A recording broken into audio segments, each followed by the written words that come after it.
gonna keep that in. In fact, I'm gonna have it at the beginning and end of the vlog of just you being, I hate everything that you are. Hello and welcome to my channel. Now, I was watching Becca's Patreon reading sprints yesterday for the 24-hour readathon, and we were talking about vlogs and vlog content, and I said that I usually do themes because my vlogs tend to run over a week. I'm not very good at weekly vlogs, and Becca gave some really it was kind of like passing advice. I don't think it was necessarily specifically for me, but just like in general, like how Becca deals with weekly vlogs and scheduling and stuff like that. And I thought, I know myself well enough to know that I need some form of accountability with vlogs, with reading and things like that, and the fact that I have a fucking enormous TBR. And I was like, I think I want to start doing weekly vlogs, but I know realistically with the sheer amount of stuff that's going on with me over the next few months, and certainly well on into October, I don't know that that's going to be entirely possible for them to be great content. This is an experiment for me. You're witnessing an experiment, and therefore inevitably it will probably be a car crash. I just need to temper any expectations you might have regarding this content going in. And I don't really think it's self-deprecating. I think I do make some really funny, really good content. I'm not sure this is going to be up there, but unless I practice, I'm never going to get better. And like I said, I need accountability. And I thought the way that I can start these whilst making them kind of a challenge, kind of a theme, without it being specifically a theme, because if I try and read books for a specific theme, I will get to a certain point where I'm I'm emotionally tapped out with this now. This was a great idea when it started, and I know it will be a great idea when I finished, but there is this just hump bit in the middle where I'm struggling. And I have reached that point with all of the books that I'm going to read for these weekly vlogs, because I am currently reading 10 books. I'm currently reading 10 books. And I know some people are like, oh, I read multiple books. I read 2 or 3 at a time. No, bitch. I get 100 pages in and then I put it down and I don't pick it up again until I randomly one day decide today is the day that I finish this book, and then I just finish it in a day. Prior to BookTube, I had never finished a book in a day. It was never something that I was particularly good at. I am not a particularly fast reader.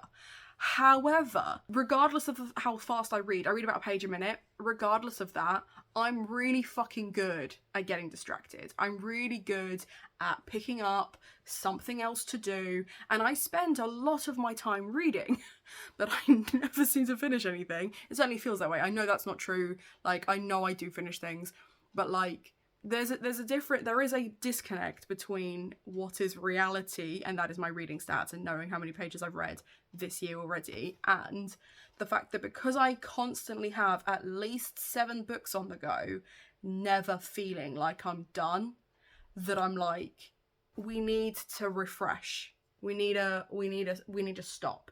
So I'm going to go through the 10 books with you, and then these vlogs are going to help me be held accountable to read at least 100 pages a day, but also I am not going to pick up anything else until I finish these books. Until this pile is down to 0, I am not going to pick anything else up.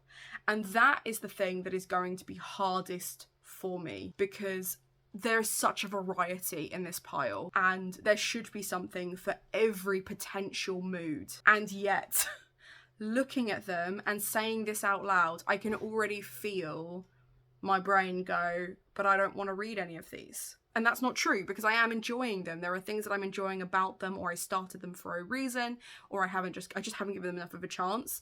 So I know that is my brain, right? That is not reality. That is the disconnect again. I need to not be reading 10 books in one go. An audiobook and a paperback and a hardback at the same time, fine. And picking up short reads here and there, fine. That sounds mentally stable. The weird collection of books that I have started and not finished. You're going to watch this and go, why? Why? Or at least I have, looking at this in front of me. And they're right here. That's why I keep looking in this direction. I'm embarrassed. I'm embarrassed, as TikTok would say. I feel deep shame. And because some of these books are so fucking good, and I know I'm going to love them, and I just haven't picked them up again. So enough preamble. I've been preambling for about 5 minutes now. I'm going to tell you the books.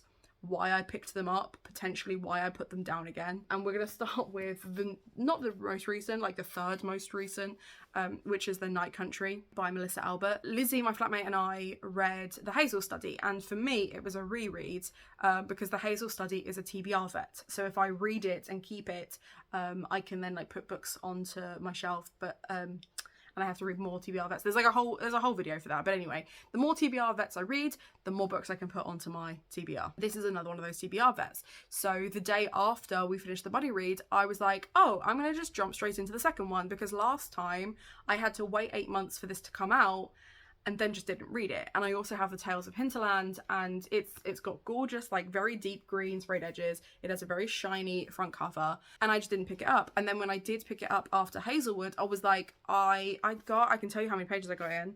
I got 21 pages in before I was like, this doesn't have the same vibe as the Hazelwood does. I'm just gonna put it down for now. Maybe too soon, you know? And I just put it down again. Haven't picked it up again since. So I have 311 pages to read of this. And I'm not gonna add them up. You can add them up, how many pages I have left of stuff, but just to give you a general idea of how many pages I plan on reading. This is not gonna be one vlog. This will probably be at least 3, but anyway, the next one is Crescent City by Sarah J. Maas. I started this reading as a hardback the weekend it came out, and loads of people finished it in like a couple of days, and then I had to get off Twitter and like mute it so I didn't get spoilers, and then I found out the ending even though I had all that stuff muted. So I know what happens in the last chapter, and having since then seen my friends talking generally about it without even spoiling the ending, I know that at least up until like here, it is just waffle. Like it's just Sarah J. Maas' narrative, and that there is no plot. It's just kind of stuff happening and vibes and stuff like that, which I'm here for. Like, I don't mind a book when nothing happens. I don't necessarily expect that from a Sarah J. Maas book. I certainly don't expect it from an 800-page book. I'm on page 288, so I have 500 pages to go of this. And like you can see here, I've put like a little tab. That was like my daily target. I've started the audiobook in an attempt to get this one done quicker, and I'm still only doing max 40 pages a day because I'm just not as invested in this as I would want to be. And I read the first Crescent City, and it was my favorite Sarah J. Maas book, like of all of them that I have read. And I think it will probably stay my favourite for a really long time. I like the characters. I care about the characters. So I like dipping in and out of the world. But it feels like, I don't watch EastEnders, but it very much feels like EastEnders, where I'm like, I don't need more than half an hour a day. I don't. I just kind of dip into it, you know, I listen to it when I feel like it, and then that's it. That's all I have. So hopefully the audiobook means that I will finish this quicker, but I doubt it. That's just my professional opinion. Then we have Shadows of Rookhaven. I'm on page 1. I started this because, again, this was for a buddy read. I did the Monsters of Rookhaven. I got the Shadows of Rookhaven as a NetGalley arc, not realising it was a sequel, so then bought the sequel and this one out as a hardback because they just looked really pretty, and like they are really pretty, and like even the underside is really pretty because it's got the raven like all shiny. It's very nice. But anyway, I was going to buddy read it over a weekend with my friends Celine and Hannah, and we read the Monsters of Rookhaven in one day. We kind of like, again, tabbed it up, did our chunks, etc. And I then didn't want to read the second book the day after because the first one is so emotional and so focused on grief that I was like, I can't do book 2 right now. I just can't. But Celine did, and Celine was really disappointed considering both of us gave Monsters of Rookhaven 4 to 4.5 stars. I nearly gave it 5. It gets a 5 if it makes me cry, and I swear I was close. I was close to crying with that first book. She said that there is nothing different in this one. This one is just the same story again, with a different set of characters. She wanted to see those characters from the first book again, and they're not in this one. So again,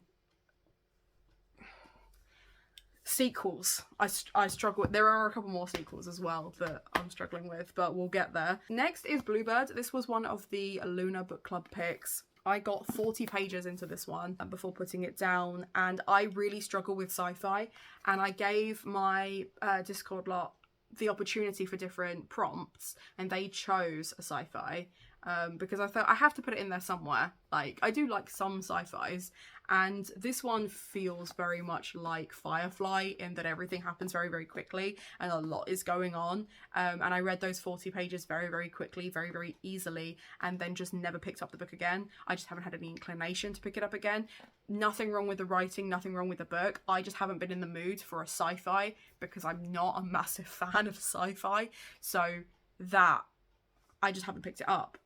But it's like I said, it's a book club pick from March, so I'm a little behind on my own book club. So yeah, need to get that one finished. But I have at least started it, unlike some of my other book club books, which I just haven't picked up yet. Another book club pick that I have started but not finished, again, I think from March, is Anna Dressed in Blood by Kendall. This is like a Buffy Vampire Slayer type thing, but with ghosts. I didn't realise the main character was a guy until, because like he's been referenced as Cass for ages, and because it's from his perspective, there's a lot where I just assumed it was a girl, because I read so many vampire slaying stories that have female protagonists. I just assumed. Sorry for assuming your gender, Cassius. And it's only when I find out that his name is Theseus Cassius that that's anyway. I am struggling with this one because he reminds me too much of Edward Cullen from Midnight Sun.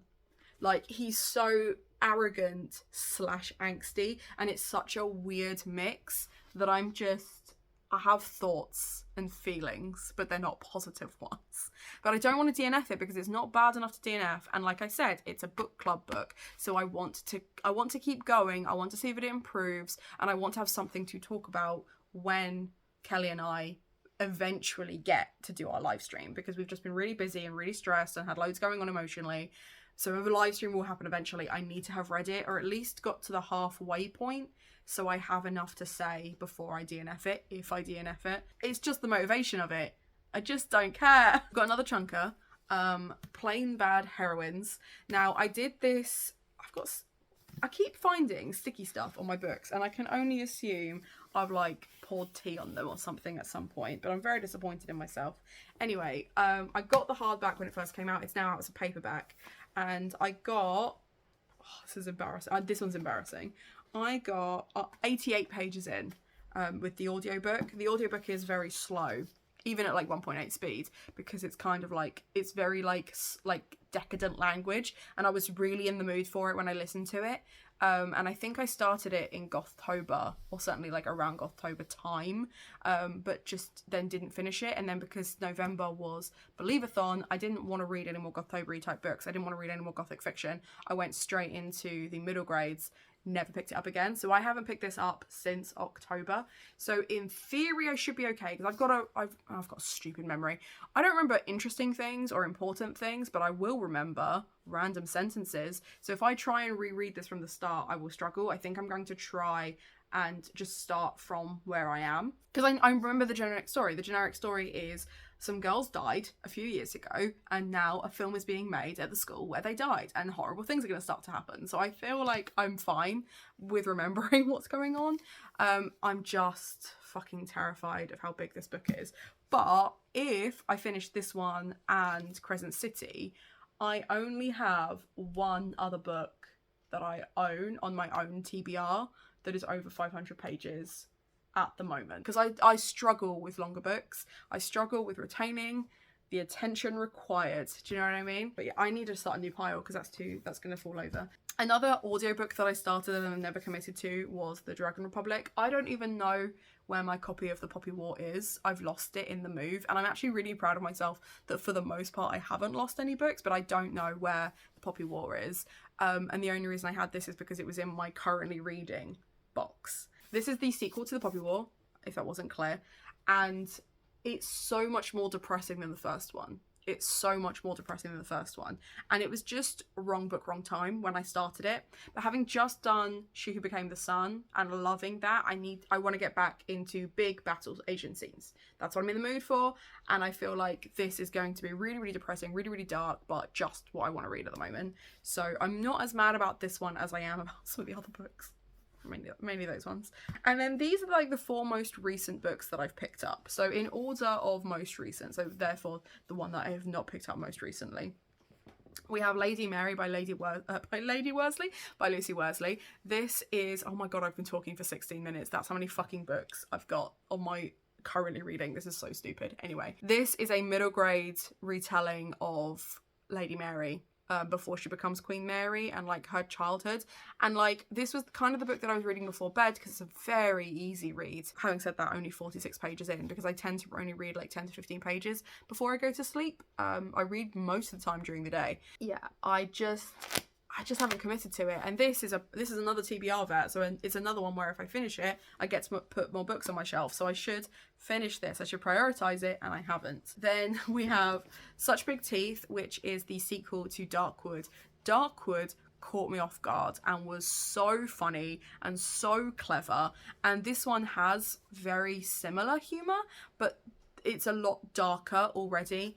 And I'm only 65 pages out of 288 in this one. So this is probably the one that I will finish the quickest, because I know that once I get into the world, that's it. Like, I will just be in there. Really, really enjoying this one. This will probably be like a palate cleanser when I've depressed myself in the others. Then I started Enola Holmes. This really surprised me. I figured this was going to be a very middle grade mystery, and it really isn't. It's actually like a really well crafted, really well written middle grade mystery, all about Enola Holmes, who is the younger sibling of Sherlock and Mycroft Holmes, and her mother has gone missing. And so far she's just kind of dealing with the fact that her mum's gone missing. She hasn't actually started looking yet, where I am at. So I think this is like 200 pages and I'm on page 13. But the writing is actually a lot better than I was expecting, and that's not to say that I thought it was going to be shit. It's just sometimes when you pick up a middle grade, you know what you're expecting middle grade writing wise. Like, it's gonna move very quickly because not a lot happens, whereas this is actually a lot more dense than I expected, but I'm not mad about it, and I'm sure I will enjoy it. And it is, like I said, one of the shorter ones. And then the very, very most recent book I started, I did manage to get a whole 130 pages into, and that is The Grimrose Girls. The Grimrose Girls is about 4 young girls who are at this boarding school in the middle of Switzerland, and their friend has died, and the police have assumed it's suicide. But when this girl turns up and starts investigating, some other things like come to the forefront, basically. And I'm really intrigued, but it is a fairy tale retelling, and it becomes a fairy tale retelling at about the 60th page mark, and then about the 100, like, that's when you as an audience work it out. And then 130 pages in, that's when they've worked it out, and that's about where I am. And I like that it established itself as a dark academia first, and then a fairy tale retelling, because it felt very similar to Chloe Gong's These Violent Delights, where it established itself as a Shakespeare retelling and then subverted loads of stuff. I thought that was really fun. And I don't think it hurts that the audiobook that I've been listening to alongside it is voiced by the same author who did Chloe Gong's These Violent Delights. As far as I'm aware, they certainly have very similar sounding voices. So that's, what a coinky dink. Today is Sunday. I don't even know if I said that. Today is Sunday. I smell awful and I look like shit. So I am going to do some chores, settle my brain. I've got a really busy week ahead, and as you've seen, a fuck ton of reading to do. But I think I'm going to try and finish The Grimrose Girls first, because I can listen to that as an audiobook whilst I'm doing other things. Although it feels like cheating, because it is the book that has been on my TBR of the least amount. Shortest, that's what I'm looking for, because it is the one that's been on my TBR the shortest amount of time. I am most excited to just kind of get it done, and then I feel like that will at least be one more ticked off. But I have been talking straight for 20 minutes and my throat is now immediately dry. I'm gonna have a cup of tea, do some chores, and then when I have read something in 100 pages time, regardless of what I pick up, I will let you know.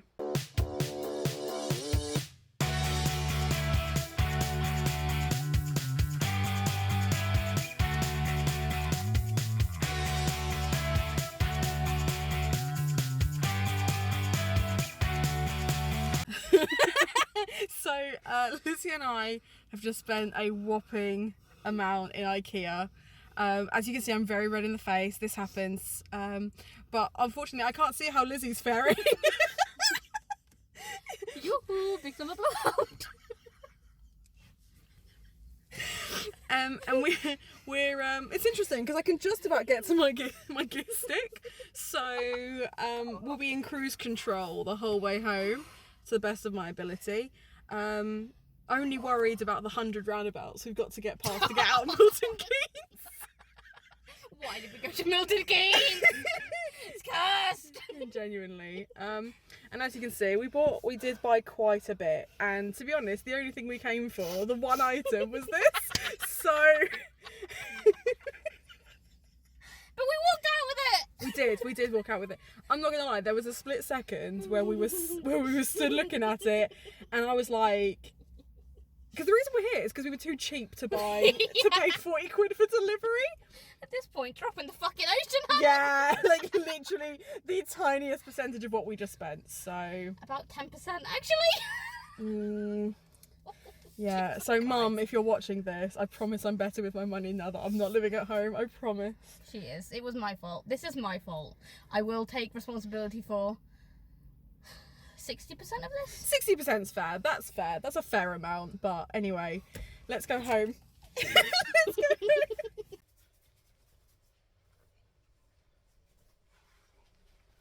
Good morning.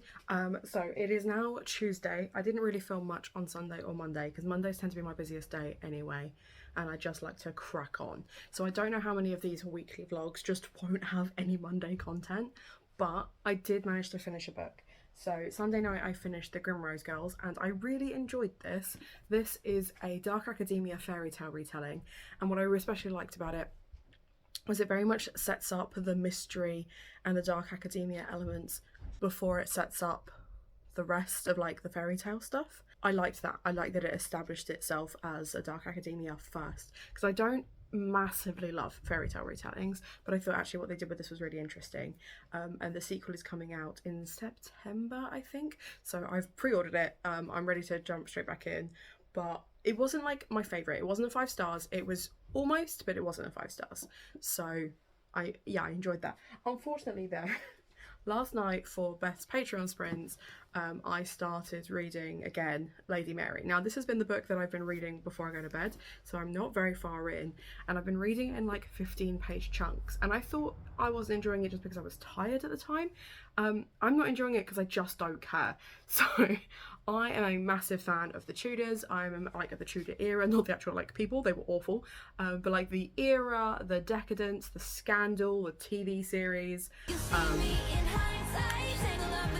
I mean, okay, but this book, because it is written as a middle grade, I don't think Lucy Worsley really understands that not every middle grade has to talk down to the audience, and this really talks down to the audience.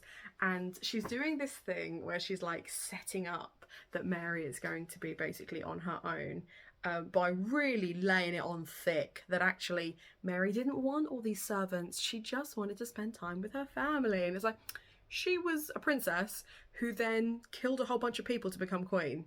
Like, I don't know if Lady Mary is as nice as you're trying to portray her in this middle grade. And I just, I know people are complicated, and I get that you have to negate some of that complication for kids, but like, I have an issue with this at the moment.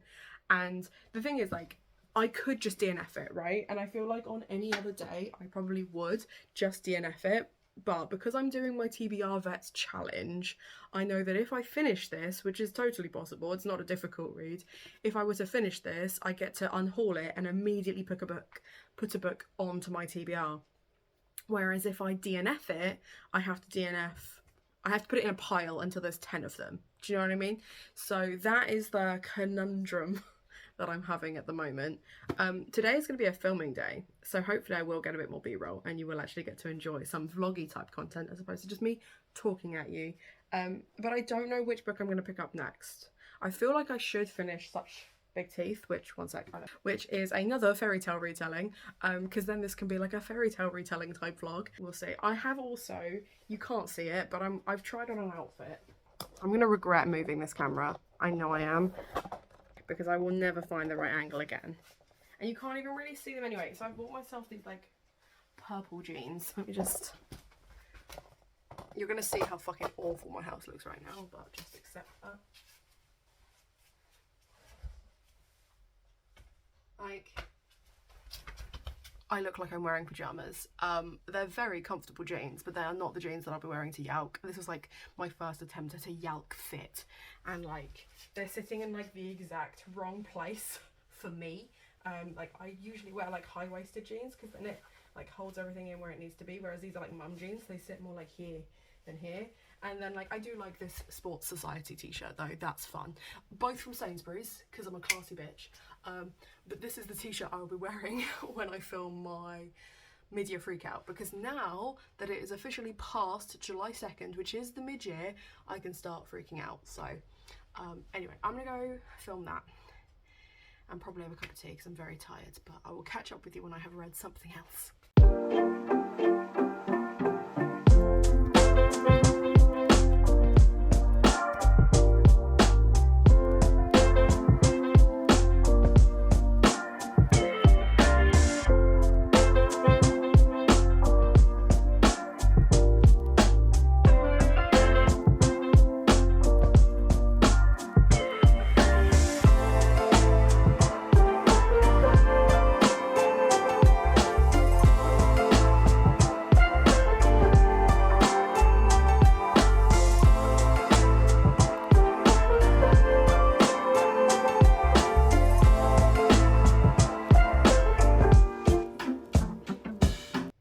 So it's about 3:30 on Tuesday. I have just finished filming. I have been filming all day. I haven't managed to get any other work done, so I'm now panicking about that. But I'm also really annoyed at myself because I was really proud of myself for finishing Grimrose Girls, and I was like, yeah, it's one ticked off the box. I've got 10 left to go. And then I found the Book of Night and was like, shit, I forgot that I was like 30 pages into that. Need to pick that back up. I also found this one. They're just falling down the side of my bed. Because apparently I was reading it before I went to sleep and then just forgot it existed. And it was only when I needed it for one of the recommendation videos I filmed today that I was like, where the hell is that? And found it and then went, oh yeah. Forgot that I hadn't finished it. So I'm annoyed at myself because I was like, yeah, 1 step forward, 2 steps back. Because I'm an idiot. So I know I said I'd catch you up when I'd read something else. No, apparently I was going to catch you up when I realised I hadn't read as many books as I thought I did. And now I'm annoyed at myself. However, the cat, she is cute. Bessie, what you doing? You being cute? She's like, I'm always cute. What you talking about? Also, filming on the floor next to a bookcase. It's how she rolls. So one thing I didn't consider with this vlog, rather than just like updating as and when I finish stuff or I read 100 pages, is that because there are so many books on this potential TBR that I have not actually got like a set plan with it, which was a mistake. I think we can all agree that was a mistake. I have DNF'd Lady Mary. So let's start with that update. I said in the last catch up, which was 2 days ago, it is Thursday now, didn't really film anything yesterday. But I did edit, so I know that there are general things that I have said and general things I need to catch up on. So yeah, I have DNF'd Lady Mary and I've unhauled a whole bunch of my old uni books. So I now have loads of space on my shelves for books from YALC, which is really exciting. And because I'm doing this kind of balance the books type thing, where I have to get rid of a certain number of TBR vets before I can put something else onto my TBR, I am only off balanced by 4 books, which is great. Which is great. So it means that I can get as many fucking books as I want, because then they will just carry over for the next time that I do a balancing of the books, which is, yeah, I'm really pleased with that. And I've actually managed to, I've made enough space that I will have about 2 shelves empty by next week, which, yeah, is really exciting. But I can't show you Lady Mary whilst I talk about it because I've put it in a box so that it's out of the fucking way. But basically, I read... She's met Anne Boleyn at this point, and her whole reaction to Anne Boleyn was just really naive, and she's meant to be 14 and living at court, and I just can't help but feel that these people, growing up in a situation, she wouldn't be that fucking naive. And I get that it's good for books and stuff, but I think that's why I prefer stuff like that, court politics in fantasy rather than in historical fiction. I prefer historical fiction which looks at kind of life and like a metaphor for that and like general speaking. It's why I actually really enjoyed Wolf Hall, because although it was about court life, it's about Cromwell, who obviously was a butcher's son, so it comes from a very raw place, and it's very down-to-earth writing. It reads like a contemporary. Hamnet is beautiful. It's beautiful, and it's about a woman just trying to survive whilst dealing with the fact that her kids have the plague. Like, it's a really powerful story. Lady Mary, I just don't care, because I know she's going to become queen eventually. Like, I know that she's going to go from Lady Mary to Queen Mary, and she's going to burn a whole bunch of people alive. Like, I can't really see her as this super nice kid.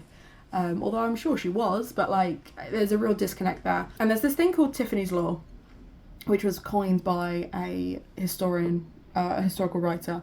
And they were talking about how the name Tiffany actually stems from the medieval era, but when someone says Tiffany, it doesn't sound medieval. It sounds like something from, like, the 30s at the earliest.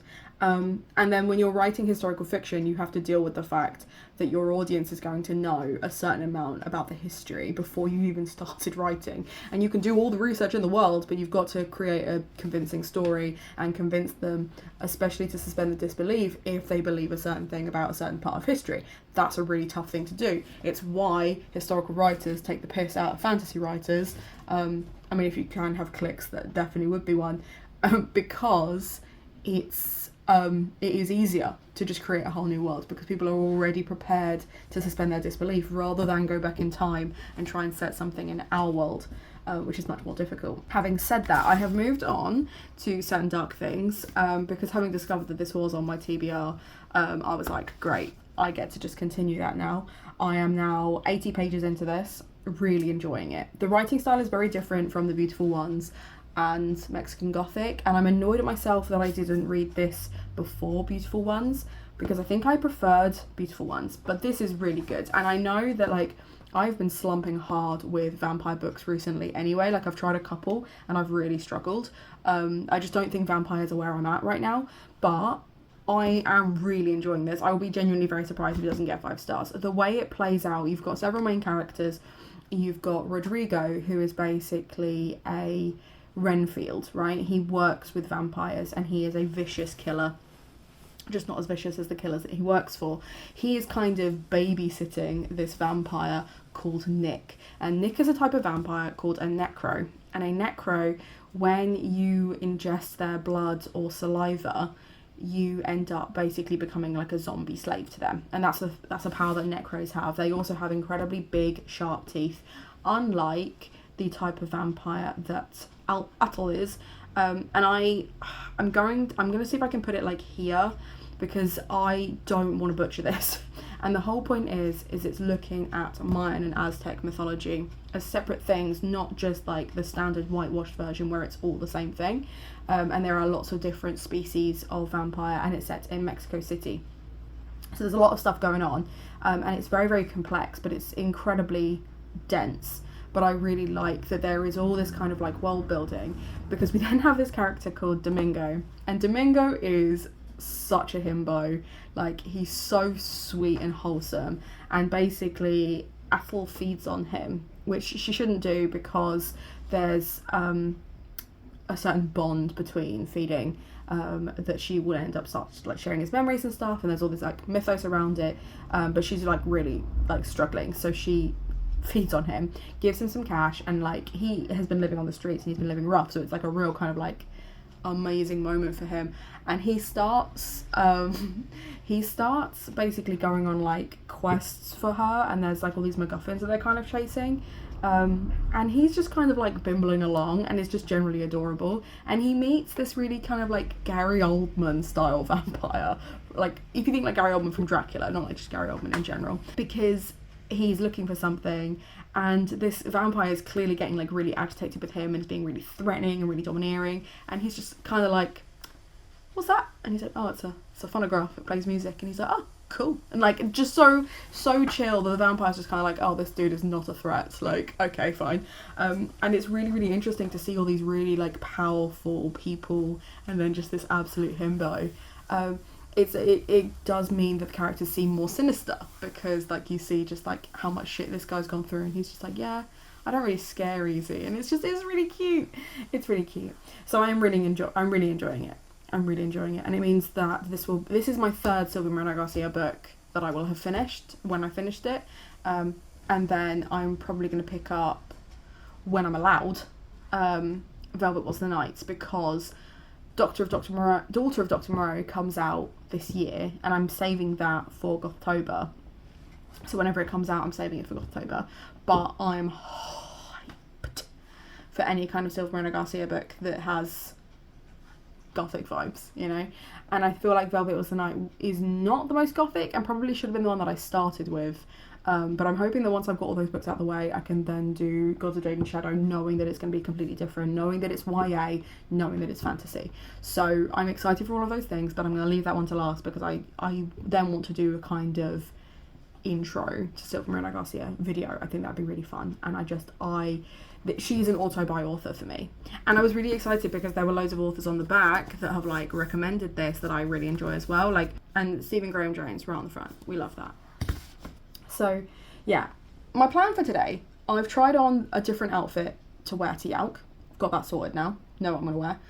It's a very cute little dress. I'm terrified, but I just need to pack my shit, go to Folkestone, chill out with my brother for a bit, and then head up to London tomorrow. But I do have work that I want to get done, but like, I'm just not in the fucking mood. And this is the hard thing about being self-employed, is no one's going to tell me that I have to.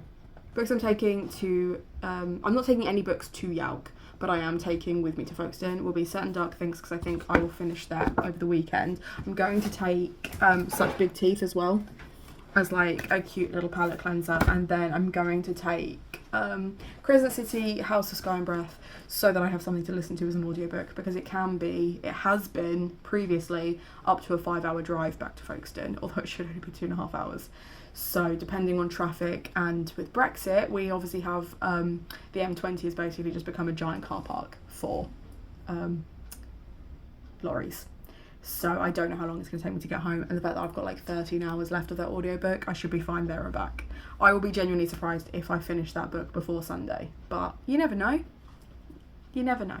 So I'm going to go pack my stuff. I'm going to finish my really awful tea. We ran out of tea bags. Today has been an emotional roller coaster, and it's only 10 o'clock in the morning because bad tea, but Boris apparently is resigning. So it's a swings and roundabouts kind of day. Work to do, things to do, people to see. So probably the next time I catch up with you, I will be in Folkestone. So I'll see you there.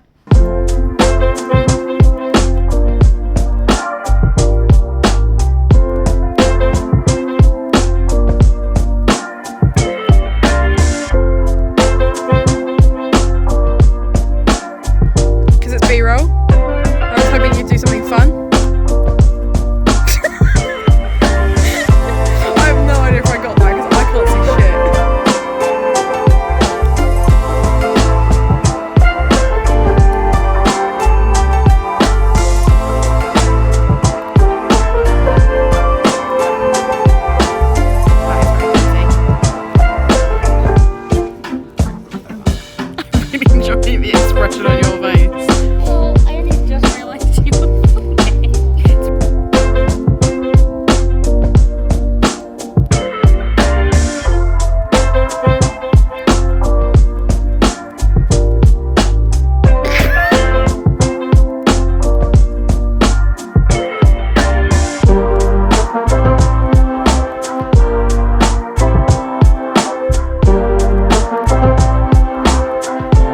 Good morning, it is Friday and I'm going to YALC today and I've woken up way too early, but I'm going to go have a shower and get myself ready. But I thought I would catch you up because I listened to A House of Sky and Breath yesterday in the car and I managed to get 250 pages done, which is good because I haven't read anything. Haven't really read anything much this week, so as a weekly vlog, it's not really a weekly reading vlog,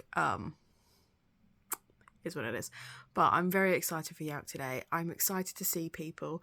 I have a little trolley thing that I want to get people to sign as just like a little memento thing, because I'm not going to get like a YALC tote bag or anything like that because I have enough of those, but I've got this trolley thing to like carry all my books and stuff in, and I'm not allowed to buy more than 20 books. I'm not allowed to buy more than 20 books, and I'm going with my brother, so I'm hoping he will be strong enough for the both of us But yeah, I'm gonna go get ready because I'm very stinky and I'm very excited. I'm very excited. I hate everything that you are. I'm gonna keep that in.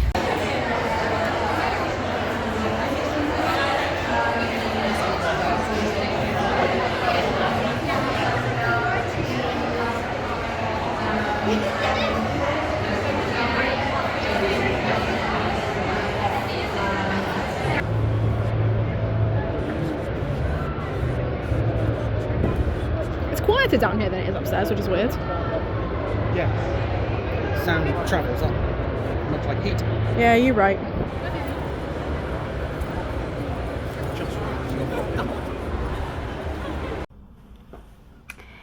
Hello, it is Saturday morning and I just wanted to show you my basket. I've recorded like an additional little clip which I will put here.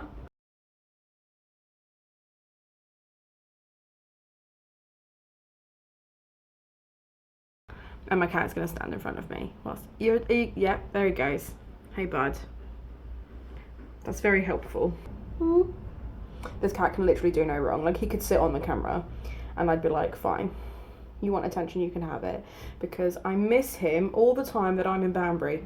Yeah, so I have my trolley that I got people to sign. And I'm really gutted about this. So I bumped into Becca, Ashley, Gavin and Cody when I'd literally been there like 5 minutes and I was really sweaty and gross and I was just kind of like, hi, great to meet you in person, this is really exciting, don't come near me, and then completely forgot to get them to sign it, and then only remembered that I had like metallic pens like an hour later, and then started bumping into more people and got them to sign it. So that was really exciting. But I have books in the basket. I want to start by saying Hodder gave me a little goodie bag for the amount that I spent with them, and like there's some cool shit in here, so I just want to go through that first. So there is a little sampler of Dragon's Promise there, which also has like a map in it as well, which I thought was super cute. So I thought that was really sweet. So we had like a little sampler of that one. Foul Lady Fortune characters list. I'm not going to keep it like too close because I don't want you to spoil anything if you don't want it spoiled, but I got that. But I also got but really, I turned away for 2 seconds. That was so extra. But I also got the little sampler of that. I'm really excited to read this because I really, really loved Chloe Gong's last book. Assassin Immortal Spy. Love that. Really excited for that one. We then also got the sampler for their newest one, which is Mindwalker. Not sure about this one. I'm going to let this sampler kind of decide if I pre-order it or not, because I am not a massive fan of sci-fi and that just screams sci-fi to me. But then, cute bit of art, which I was really excited about getting, which I think goes with the book that I bought from them.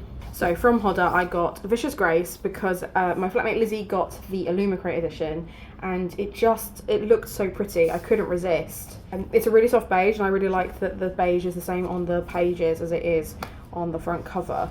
And then it's bright purple underneath. I'm just really excited for that one. It sounds like it's going to be great.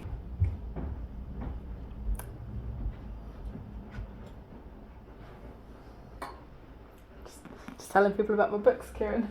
And then the other book that I got, and I feel really self-conscious now, the other book that I got is The Darkening, which was recommended to me by Natasha, who was one of the Hodder editors who was there promoting on the Hodderscape table. So really, really excited to get this one. I don't know anything about it other than the fact that she said that it was written by a BIPOC author, it has LGBT rep, and she loved it. So that was all the kind of confirmation I needed for that one. Really excited for that one. At the Del Rey table, I got volume 2 of Lore Olympus. And then from Hotkeys, I got The Reluctant Queen, Vampire Queen. Do you remember earlier in this literal vlog where I said that I wasn't that into vampires anymore? Well, I've changed my mind. I also got When Women Were Dragons, because I've heard really good things about this, and I really like Kelly Barnhill's writing. And then the person on that table convinced me to get the Silver Chain because then I got a discount because it was like 2 hardbacks for a certain amount. And this is a novel in verse, so I'm really excited for this one. And what she kind of sold it up to me on was the fact that there's loads of like illustrations and stuff which are really interesting, and it smells delicious. I don't know if that was part of their selling point, but it does smell delicious and I very much enjoy that silver cover. So those are the books that I bought at YALC. I only did the day though. Emotionally couldn't deal with it.